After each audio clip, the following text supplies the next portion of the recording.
Let's cook our chicken until it's fully cooked. Our chicken is gonna be watery just like this, guys, but we just continue cooking until the water dries up. And now that our chicken is fully cooked and a little toasted, now we can add our onions.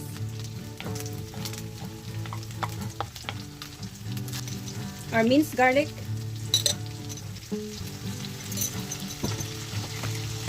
Black pepper. Black pepper. Mix it nicely, guys, and cook it for about 1 to 2 minutes.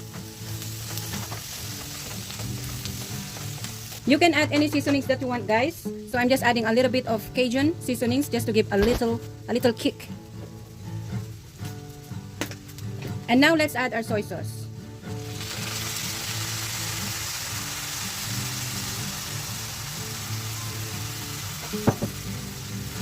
Mix it nicely, guys. Wow, it smells good. And now let's add our cauliflower.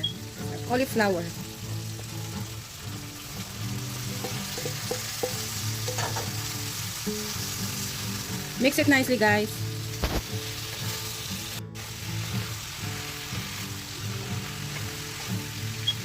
So now let's cover and let it cook for another 3 to 5 minutes.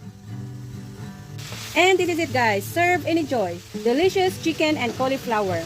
Thank you for watching. Yum, yum.